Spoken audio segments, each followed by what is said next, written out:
your host, Marla Goldberg. This podcast has been created with you in mind to acquaint you with some of the most incredible metaphysicians and spiritual leaders from around the globe who have helped others change their lives. In this interactive hour, you will be offered insights and techniques to help you make a difference in your life. Don't forget to subscribe to the show on your favorite listening platform. And here we go, on to the show. Hello, everyone. How are you doing? If you don't know who I am, I'm Marla Goldberg. And I not only am your host today, but I am your guest. And we're going to have a show about taking your initial steps for your journey to self-love. You know, I talk about this quite a bit. It's one of my huge talking points. And it's something that I've gone through. I've gone from what I consider the lowest level of lack of self-love, which is self-loathing or self-hate, to really accepting and loving myself, who I am, as I like to say, warts, wrinkles, and all. And I love to talk about this because I know that if I could do this from my journey on this planet, in this body, then you can too. And I want to bring out and highlight really important steps that are easy to incorporate into your life, whether it's in your day, your week, your month. But if you do anything consistently, things will start to change. You've heard the phrase a number of times that it takes 30 days to change a habit. So I'm going to invite you to take 30 days. Let's start October 1st and go to the 30th or even the 31st and try doing some of these practices. I am confident that your life will start shifting as mine did. So when we talk about self-love, let me ask, what is self-love? Do you know what self-love is even? I know I didn't. I thought I had it. I thought I was living self-love. But if you looked at my decisions, and more importantly than my decisions, if you looked at the results of my choices, oh my God, there was not a lot of self-love in there. And you know that because when you keep falling flat on your face like I did, it shows you there's no self-love, because when you're walking your journey, when you're healing, when you're moving up the ladder of self-love. And so I made a scale. I'm going to put it up on the screen, and know that you can find this on my website at Marla Goldberg, and Goldberg has 2Rs.com. And if you go to you can do a / scales of self-love, no spaces. You can find this or go under my favorite things and you'll find the scale there. But this is my scale to self-love that I've created. And as you see, the lowest level is self-loathing or self-hate. The highest level, obviously, is self-love and everything in between. So let me read to you what the lower rungs of the self-love scale are. And this is if we were going to be zero, neutrality would be zero. We've got the lowest of low is self-loathing. Then there's shame, guilt, bitterness, anger, critical or being critical or criticisms, judgmental, self-punishment, limiting beliefs, and pride all sit under neutrality. And when you start healing those issues, those wounds, you will start going up to the next, to the next, to the next, and you'll finally get to neutrality, which is then a place you can go, whew, but don't sit on those laurels. You want to move up to develop courage, forgiveness, supportiveness, honesty, truth, compassion, gratitude, generosity, kindness, self-esteem, confidence, self-acceptance, which will then lead you to self-love. And I know it sounds redundant when you say truth and honesty. They can be similar or they can be a little bit different. And that's why I put that on the scale. And you also might be saying, well, I don't feel that those are in that order. Change the order. For me, my ego isn't so involved with this scale where you can't do your own thing. My intention, the purpose for doing that, is to give you a visual to see how to heal and how you can quantify your healing and move up the scale for yourself. Because when you start healing yourself and start moving more and more into the self-love process, things in your life are going to start changing, because they did for me. And it's just amazing how I kept adding above neutrality courage. I started stepping out of my comfort zone and making courageous steps to do things that weren't comfortable at the beginning. But it helped me to heal. It helped me to move up to forgiveness. And I had the courage to forgive, which we're going to talk a little bit later on in the show. And forgiveness, not just of others, but more importantly, forgiveness of myself. That's the hard one. Forgiving others can be a lot simpler. The forgiveness process, letting go, that's another conversation. But forgiving oneself, it's one of the hardest things that you're going to have to do. And yes, you are going to need courage for it. Supportiveness, or supportive, not just being supportive of others, allowing people to be supportive of you. Honesty. Well, being honest to others, being honest to yourself. Integrity might be another way of working with honesty. Being truthful. Again, being truthful to others, not lying, not telling stories, not puffing, or not, and this is a big one, dishonesty by omission. I know I use the word honesty in there, but it also has to do with truth, right? So when you're leaving important facts out, there is a lack of truth in what you're sharing with somebody. So it's important to stay in integrity, to stay truthful. Again, not just to others, but to yourself. In addition, compassion.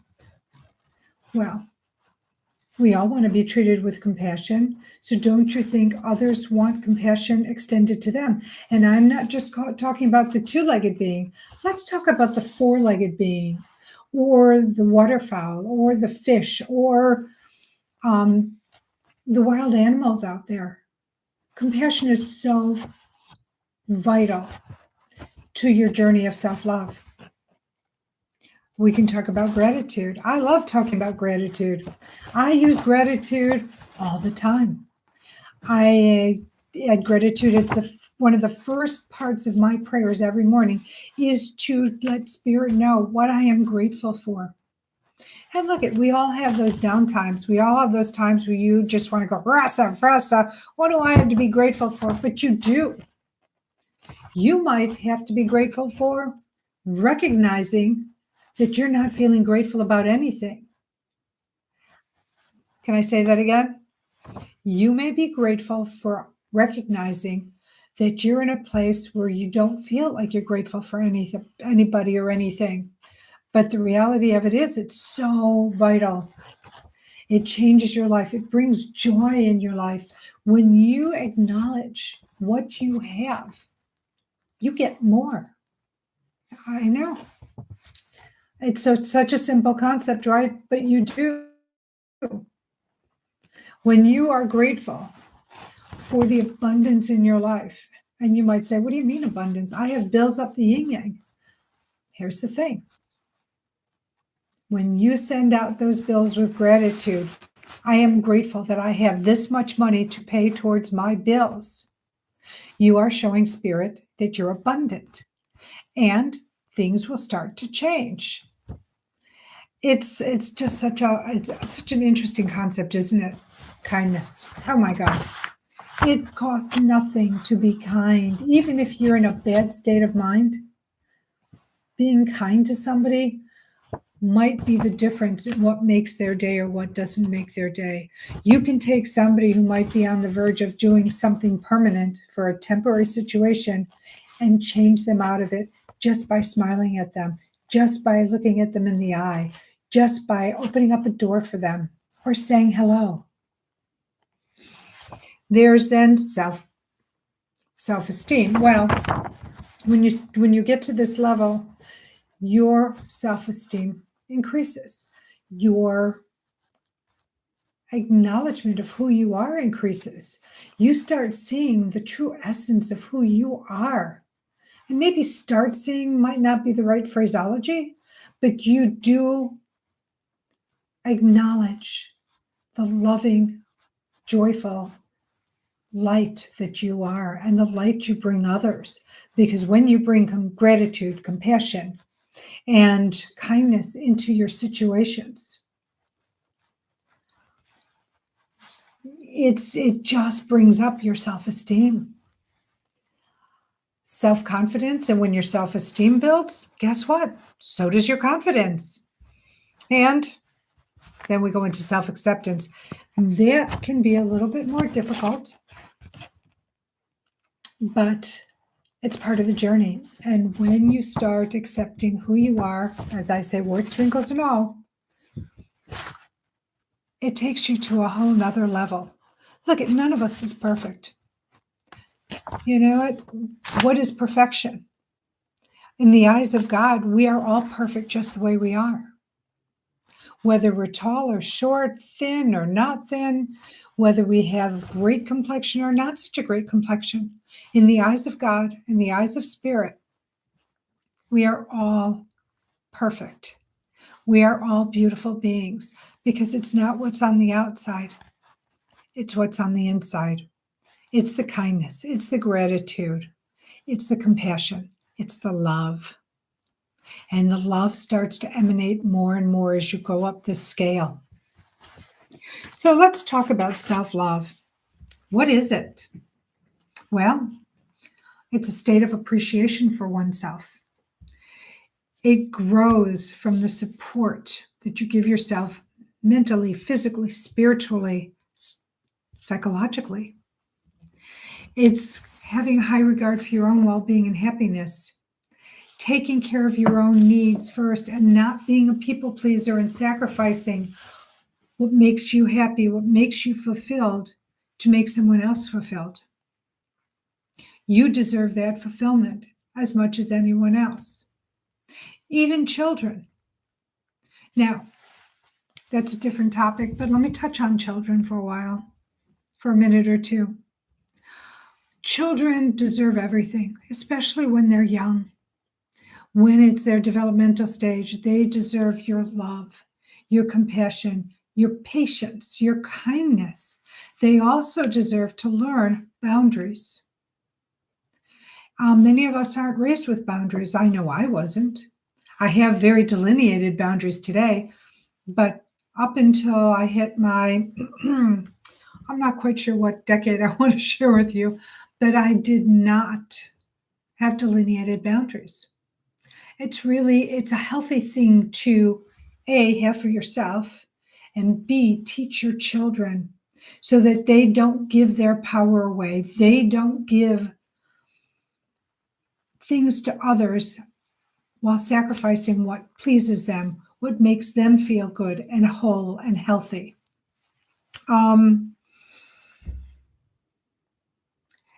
It's very subjective, of course, what self-love might mean to me over you, but the universal knowing that you are taking care of you on all levels, that's what self-love really is about, because it's self, SELF, capitalized, italicized, in big, bold letters, self-love, because you need to love yourself first. You're unable to help others or truly love another when you don't love yourself. We may go through the steps and think we love another, but do we really? And I put that out as a question for you because I just don't know. I don't believe so. When you're sacrificing your health, your happiness, your rest and relaxation for another. Again, if a child has a need, and it's not just fulfilling an ego need of want, But if their health is challenged, their mental health, they need guidance, of course, you need to address that without question. But if they just want your attention because they've been lacking your attention, well, if you've got something that you have to take care of, please take care of you. But then please give your child what your child is asking for, what your child is needing. So let's talk about, what does self-love mean to you? Well, it can mean talking to and about yourself with love, prioritizing yourself, which is what I've been talking about. It's important to prioritize yourself, not with that selfish ego love, but with the self-love of knowing that if you're hungry, you need to eat. If you're exhausted, you do need to rest. And you need to not take on everything. I always tell my clients when we're talking, when I'm doing coaching, and I always say, there's a word in the dictionary. It's 2 letters. It's no. And sometimes no is not being selfish. It's not being cruel. It's not being mean. It's being self-supported. Because if we just said yes to everything, there are people who will keep piling and piling and piling, especially if they give you short deadlines. And if you can't say, no, I can't take on anymore right now, but call me next week, makes a bit of a difference. This is self-preservation. Okay, here's another good one. Stop judging yourself. And just as importantly, stop allowing the judgments of others to guide your path. What others think of you is none of your business. I love that. You know, I when I heard that, I was like, really? It's none of my business? Because back in the day, I thought everything was my business. And the word in a Yiddish, there's a Yiddish word, it's called yente. It's like being the gossip. You need to know everything. You have to be in the middle of everything. And that's how I used to be, because I was so worried about other people's judgments, because it would affect my judgments of myself. Yes, other people's judgments would affect how I judged me. And if somebody was judgmental or said I did something stupid or dumb or inappropriate, then I would shudder and feel shame about it, because that was somebody else's perception. But if I was doing something innocently, or with a vein of curiosity because I didn't understand, or I wanted to know, or I was seeing something and I wanted clarification, and someone judged me on that, I no longer take that in. It's none of my business. That's about them, not about me. I was actually texting with my nephew this morning, and he was telling me about some situations that make him uncomfortable. And what I texted to him was that,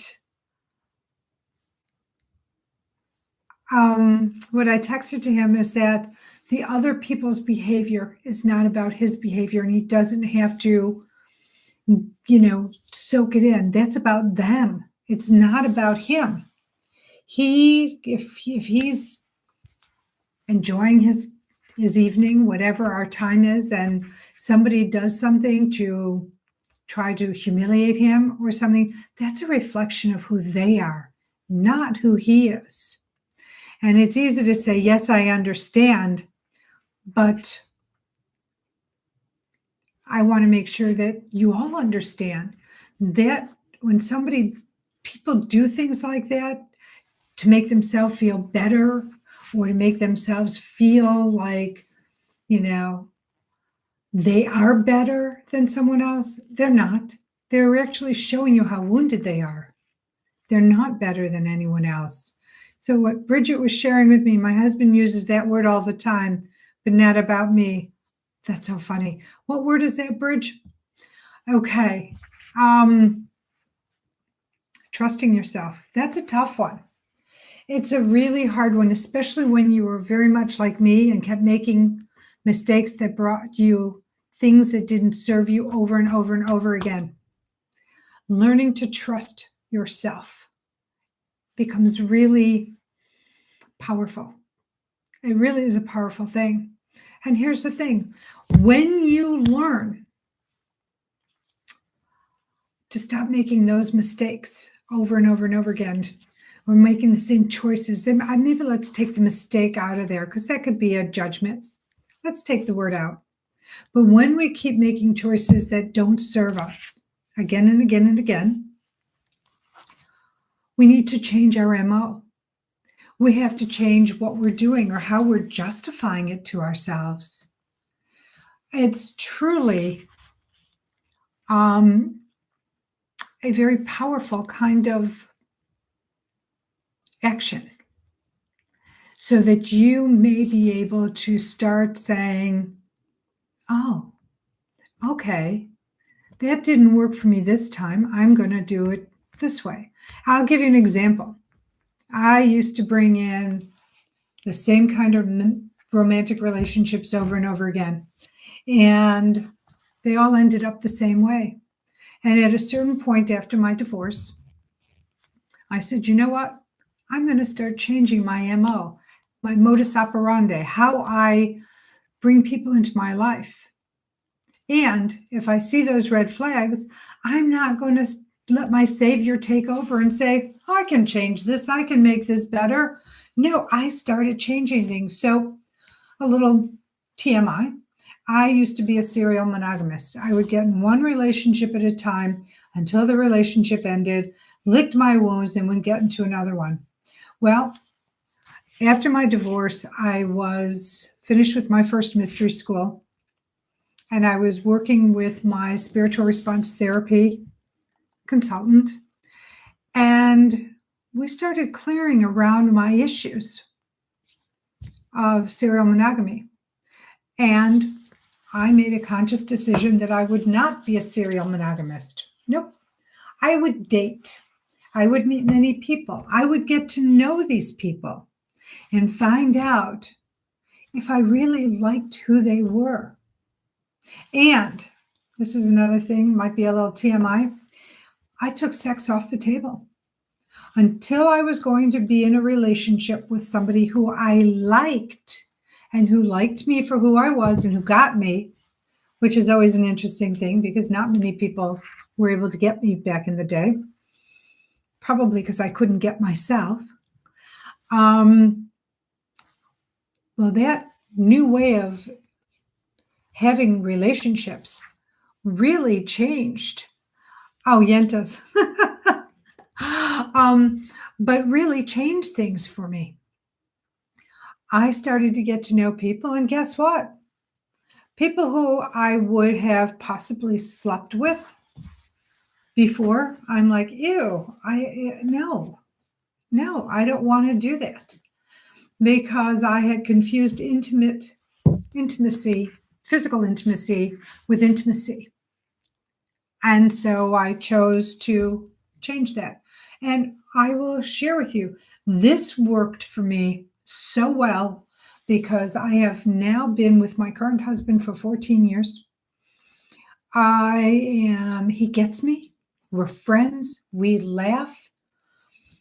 In my wildest imagination, I would dream about the relationships like I have, but I didn't know if I was ever going to attract a relationship that I currently have. And I have, and I do, and I am worthy of it. And this is where, when your healing happens, you know that you are worthy of being treated well, treated with respect, treated and accepted for who you are, and loved for the person that you show up as. Because when you're not really true to yourself and you haven't done your work, you might feel, like I mentioned earlier, that you are further along than you are, but you'll keep bringing relationships to you where your frequency is. You hear me talk about this often. So if your frequency is low, you're going to bring people of that frequency, because somebody who's radiating or resonating higher, you're not able to raise up to that level, and they will not lower their frequency to yours. So when you say, why do I keep having the same relationships? I invite you to think about what I've just shared about frequency. And when you start taking the steps for self-love to heal what's under neutrality, life starts to really change. Okay, let's see what else is on the list I've written up. Being true to yourself, I've just talked about that. Being nice to yourself, yes. Setting healthy boundaries, yes. Yes, let's talk about boundaries, how important they are, and healthy boundaries. Well, in my opinion, I don't believe there's anything that's considered unhealthy boundaries, because boundaries are boundaries. And if you put a boundary around you, they're for your health, your highest and best good, your well-being. And what is a boundary? Well, it's a delineation of what you will and will not accept from another person, or even what you'll do for yourself. Point in fact, you've got a very full plate, and you do a lot of work. You do a lot of volunteering. Let's say you're a children's school, and let's say you have 3 children, all in different age ranges, different schools, and each one of you is pulling, the PTO is pulling in different directions, and your plate is full between their activities, your activities, whether it's work or just your outside curriculum for your mental and physical health. And they keep trying to have you do more and more and more. I go back to that word, no. It's not selfish, it's not mean, it's not cruel. And how you say it is, I can't do it right now. I'm sorry. I'm unable to accommodate you. I'm unable to do this. But if in a week or two, when I get some of these things off my plates, you still need help, I'd be more than happy to help you. Now that's a very healthy boundary. If your children are pulling you to take them somewhere, let's say to shopping, to go buy a toy, but you're not feeling well, you have to explain to them, I'm really sorry, I can't do this now. I don't feel well. It's not safe for me to take you shopping for a toy or for whatever the thing is. You have to take care of you, because if this is the example I used, was not feeling well, but if you're not feeling well and you push yourself, what is going to happen? It doesn't shore up your health. It doesn't help build the rest. You will wear yourself down, and it'll prolong whatever it is going on with you. Boundaries in conversation. When I was raising the children that I adopted, I had very delineated boundaries of how they can talk to me. And there are certain things that were totally off the table. And if you wanted to have a conversation with me, let's have a conversation. Yes, sometimes it became a loud conversation, but the children I raised knew that by saying certain things, it would find them in a place that they didn't want to be. Those were my boundaries. So there's these kind of boundaries that you can put around you, how you want to be treated. That's a boundary. When you show people how you want to be treated, and it's better than the way you've been showing them lately, they will either do one of two things. They'll either rise to the occasion to treat you better, or they will get out of your life. And if they go out of your life, consider it a gift to you. Because if they can't honor what it is you feel you need for you, well, then is this somebody who you really want in your life on a daily, weekly, monthly basis? I have another question. What happens when someone who is older than you, like a family member, disrespects you and crosses a boundary? So that's a great question, because it happens, and people think because they're older than you that they can project on you, criticize you, be disrespectful to you. Well, first thing I would say is I find that inappropriate, or I find that offensive, or I find that whatever word you want to use. And I'm really sorry, but if you want to have a conversation with me and you want to change the way you talk to me, I would be happy to have this conversation. But if you feel that it's okay for you to be disrespectful or you cross that line, I'm sorry, it's not a conversation. I will not have this conversation with you.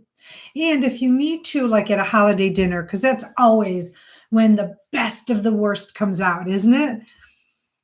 Excuse yourself, go to a different room and cool down. And when you come back, if it hasn't changed, if there's more needling or barbing or disrespect, then thank the host and pick yourself up and leave. It definitely shows people what you will tolerate and what you won't tolerate.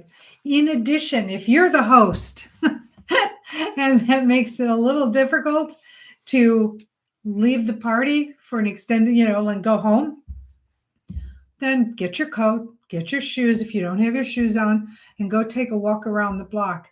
Your point will be made. People will know that you were pushed in a place that is not positive, it's not supportive, and that you won't have that conversation. That's how you can put down those boundaries gently and honoring yourself and not giving that person back the disrespect they gave you. But it's definitely letting them know you will not partake in that conversation and you will not allow this person to talk to you in that way or to bring out or cross the lines anymore. They will know how to treat you by the way you've reacted to them.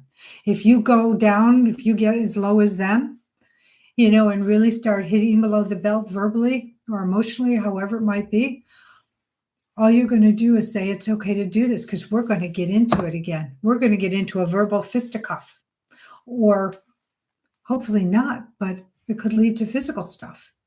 I mean, how many family parties or events end up with fights?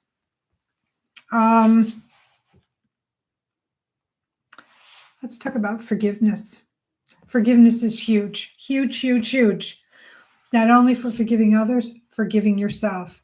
And I want to get into the forgiveness a little bit more in a bit, but let's see. Listening to your body. So if your body's tired, let it rest. If it's hungry, feed it. If it needs to move, move it. If it doesn't, you don't want to move it anyway. Even if you just take a walk around the block. Having your blood move because your body is moving will make you feel amazing. And when you move more, the endorphins are phenomenal. I know. I said that in a very funny way, but they are. I mean, those endorphins kick in. And that's why people work out so much because it makes them feel great. They may not love it while they're doing it, but when you start winding down and the blood is flowing and your heart's pumping, it feels amazing. Let's talk about other ways. Then we're talking about self-love, but with self-care.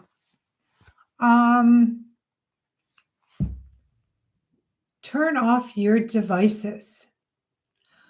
Do a jigsaw puzzle. Do something creative. Do some brain exercises. It keeps, just like your body needs to exercise and move to keep your body fluid and keep your balance and keep your flexibility.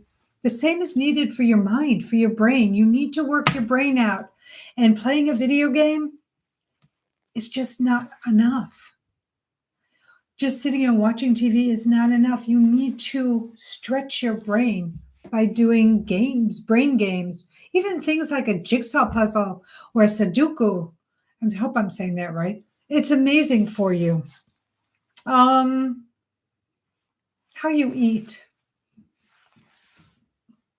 Think about it. If your body is a temple and you keep feeding it fast food, grease, fat, things that will clog your arteries, is that taking good care of your body? Now, I'm not saying don't do it ever, but let's balance it out with clean food, healthier food. Not everything has to have gravies on it or it has to be deep fried. Eating good, healthy food is great for keeping your body healthy. Let's talk about how I want to talk about forgiveness now. Let's talk about that forgiveness. A lot of people say when you say, "Oh, you need to learn to forgive this situation or this person," and people say, "Whoa, whoa, whoa! Wait a second. Why would I want to do that? Why would I want to let them off the hook? Why would I want to let them get away with that horrible thing they said or that horrible thing they did or they were so hurtful?" Forgiveness is the gift you give yourself. Because what happens? Somebody hurts you, says something, does something. They keep living their life, probably mindless, without guilt, without shame, without even realizing how deep the wound they caused. When you forgive them, you release yourself from the shackles that keep the weights on you. What are the weights? The weights are the incident, the words, the projection.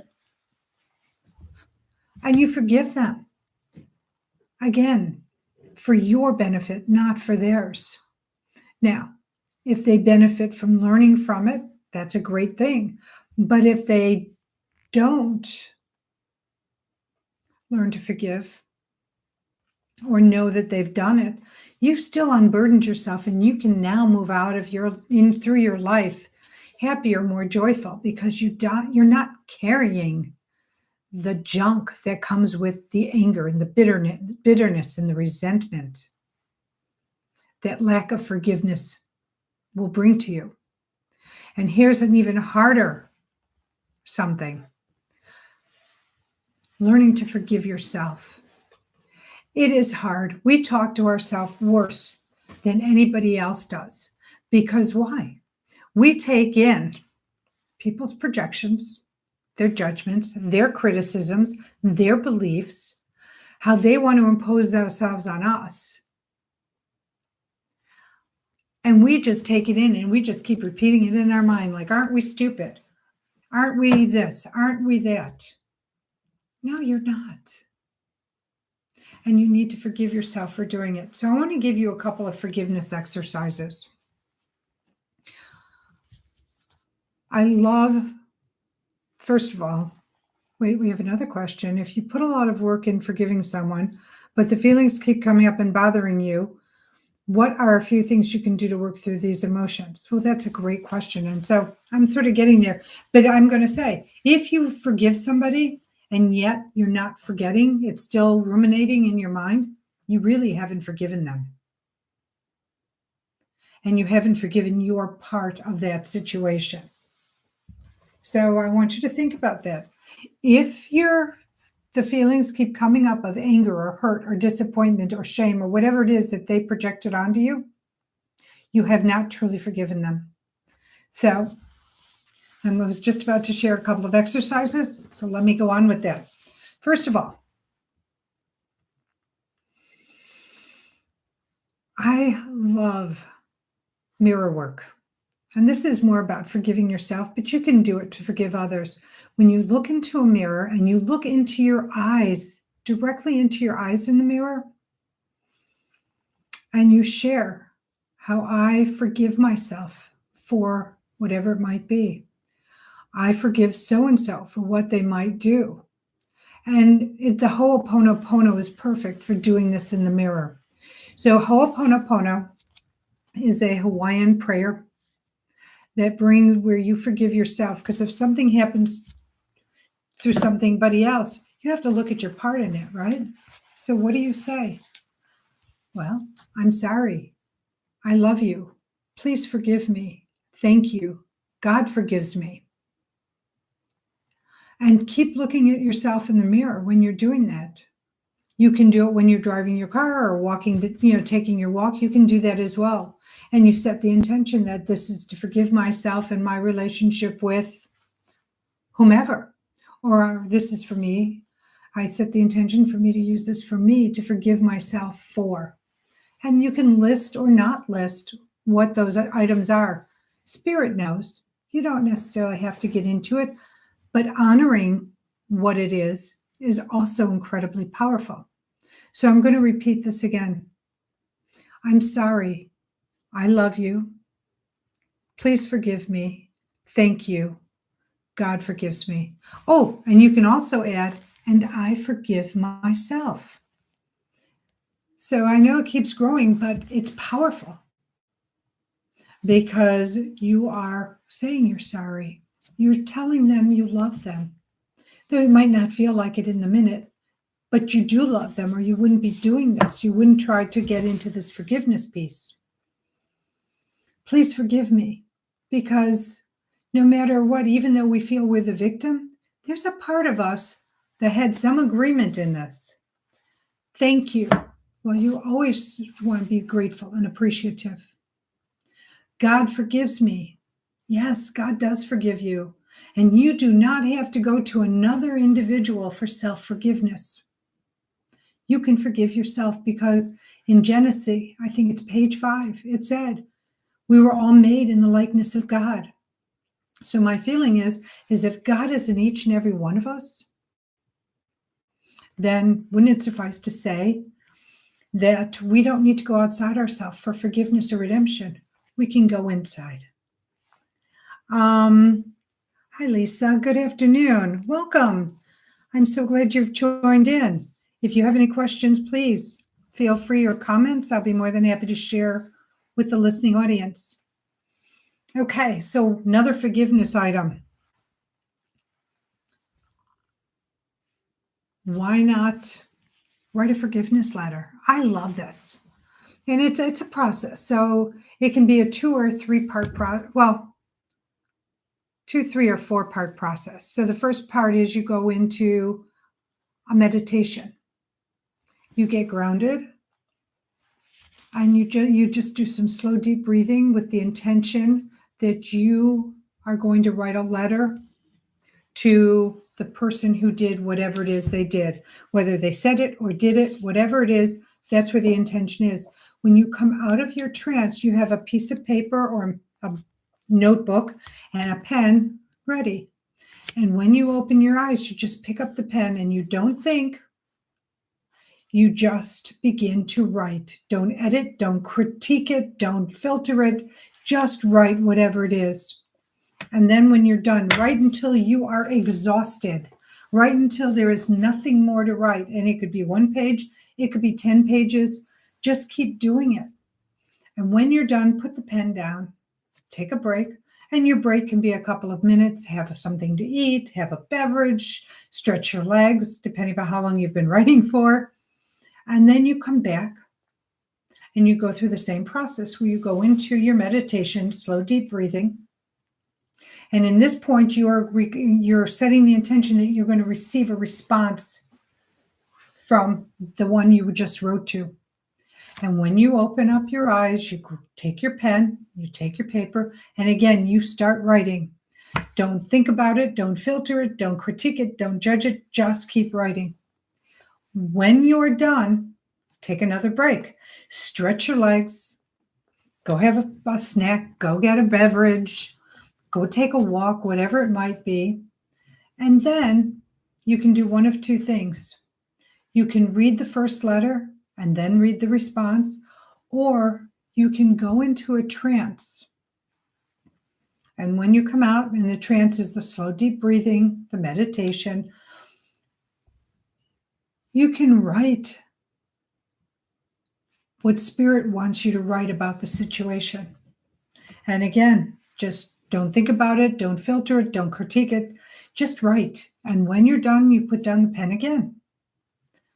If you did the third part, when you come back after your break, read the first letter, read the second letter, and then read the third letter. If you've only done the first and 2 letters, well, then there's no third letter to write, right? So you write that and then see what came through. How does it affect you? Does it make you feel better? Did your forgiveness of this person allow this person to accept it?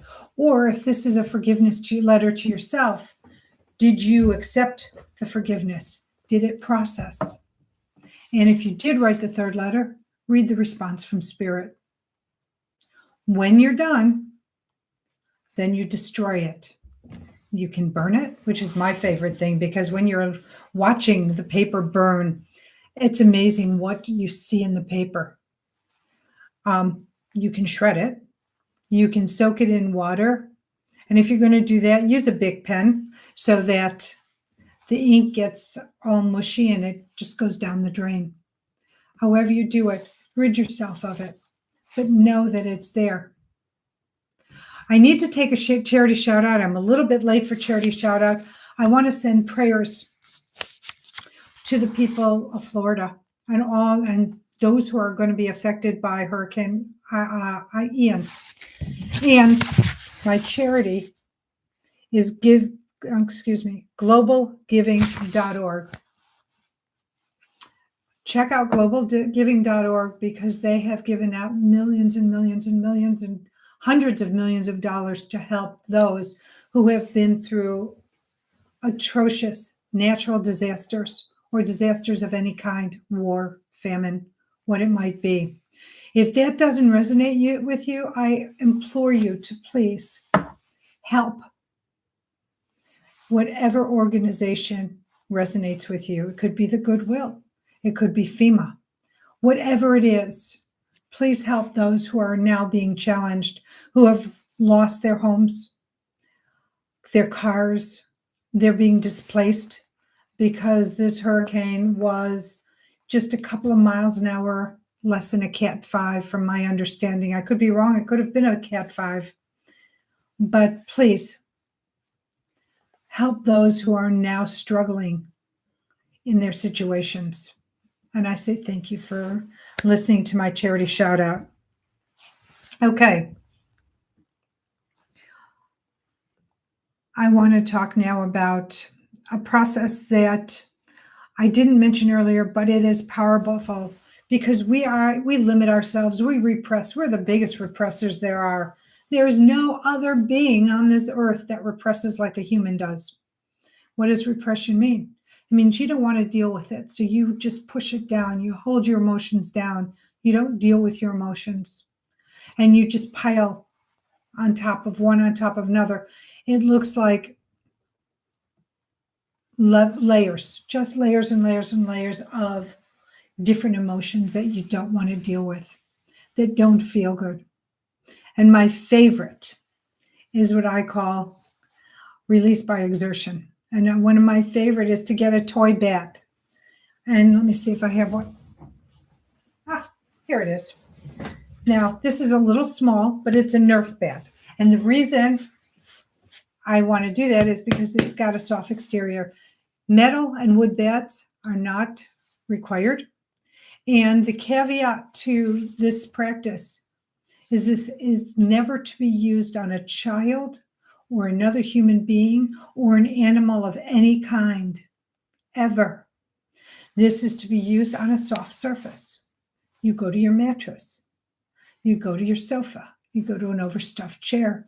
If you're a healer and you have a massage table or you're a massage therapist, go use that. That's what I used to do in my old house when I was going through my divorce. Oh, I had a plastic bat, a child's bat, and I would do this. I don't have the need as much, but at the beginning, oh my God, I would go down there often to the point where I smacked the bat one time so hard that it split it into pieces that flew all over my room. It was amazing. But what will happen when you do this practice is you will start to feel the emotions rise. Here's the caveat. The caveat is to make sure you allow those emotions to come out. If you need to cry, cry. If you need to scream, scream.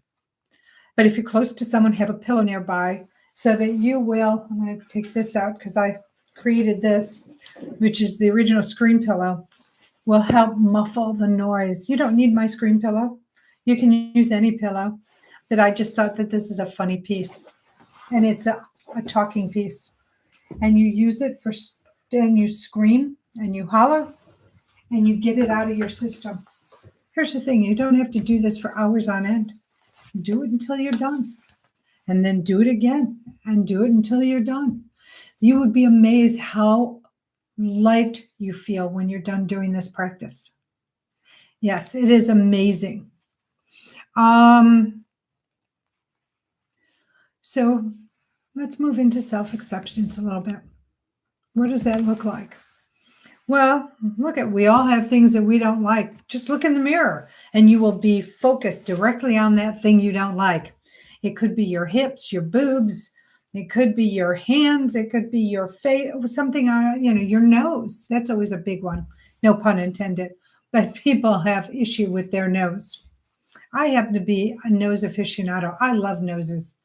And I do. And whether they're prominent or they're just a cute little turned up thing, I love looking at noses. I know that's a little personal, but I do. But many people will look in the mirror and they see the thing that they don't like the most. And that's what you focus on. And you say, thank you for it. Thank you for my hips. Thank you for my thighs. Thank you for my nose. Whatever it might be, thank yourself for it and what it does for you. So let's go to the nose. If it's the nose that is your point of contention, thank your nose, because it's what helps you bring in oxygen. It helps the breathing process. You need your nose to smell. You need your nose to breathe. You need your nose for holding on your glasses, to keep your sunglasses or your regular glasses up so you're able to see. I mean, there's so many crazy things, right? Thank your body. If your body is hurting, if you've got sore legs, sore knees, sore ankles, sore feet, thank it. Thank it for what it does for you. Send it love, because without your feet, how do you move forward? Without your knees, how can you bend and be flexible? Without your hips, how do you move forward? I mean, there's just so much, right? In my book, My Fucking Long Journey to Loving Myself, A Guide to a Shorter Path, I have these exercises and more that will help you on your journey to self-love. So I invite you to check it out. It's on Amazon, and these are tried and true exercises that, again, I used for going through my process and still use today. I don't need to use it as often, but guess what? I still need to use it. I want to see if there's anything else I'm missing on things on your initial journey to self-love. Taking actions based on need rather than want. Know what it is you need. Again, you might have a sweet tooth. Maybe you go for the fruit instead of the chocolate cake. If you want to go for the cake, do it in moderation. Moderation is always a good thing. Healthy habits, self-care, we've talked about those things. Please note, we are limited beings that become more limited by the projections of those who influence us. Parents, grandparents, aunts, uncles, cousins, friends, people we end up working for or with. They help to limit us. But here's the thing, we are limitless. And my goal in this conversation is to help you to embrace your unlimitedness, because you have the ability to be so unlimited, to not be held down or held back by anything or anyone, not even yourself. Try these practices. Email me. Let me know what you think.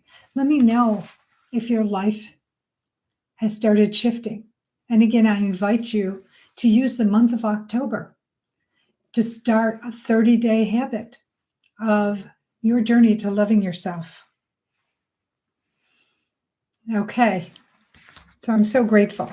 Next week, my guest is Reverend Jen Post. So I hope you'll tune in. Hopefully our little issue with Restream will be resolved and we will be able to go live. Multi-streaming to multiple platforms at one time to try to accommodate you. If you like the show, please like it, subscribe to it, review it, give me comments. I'd love to know what you think about it. And if there is somebody you know who you feel would be a great guest on the show, or somebody you want to hear, please email me at marla@mghealer.com or at guidedspiritconversations@gmail.com and let me know who that person might be or what the topic is. Maybe there's a modality I've missed. I've learned about a few of them recently, such as medical astrology.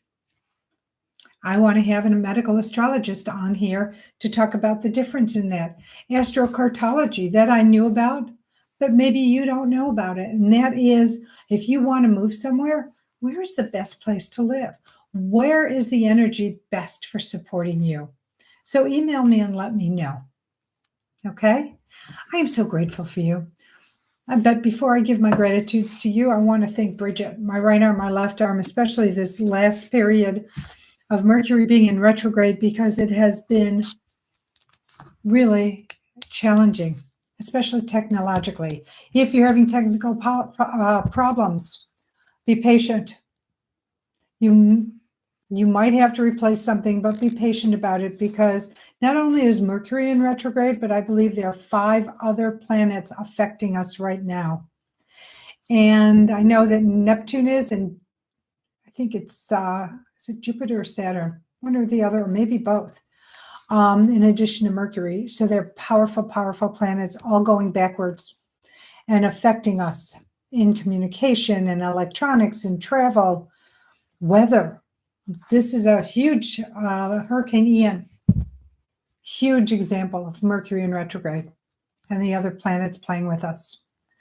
I want to thank you for taking time out of your day, out of your life, for being a part of the show, because I know you can't get this time back, so I want to make it valuable to you. Know that I am grateful that you're in my life in whatever capacity you're in it, because not only are you my student, you are my teacher. And not only am I your teacher, I am your student. And so grateful for everything that you do and you bring to this, to my life, to my show. Thank you.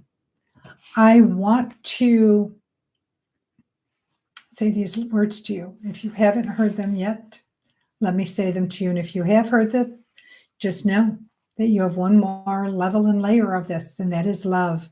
I love you. You are loved not just by me, not by your family and friends, though they do love you, but by the thousands of beings on the other side of the veil who want to work on your behalf, who want to conspire to bring to you what it is you need, want, and desire. Here's the ticket. Here's the golden ticket of it. You need to ask them. They don't have the free will to just intervene. So ask them. And I always do it out loud because the vibration is even stronger. Ask for what you need, what you want, what you desire, and allow them to start working on your behalf. Okay?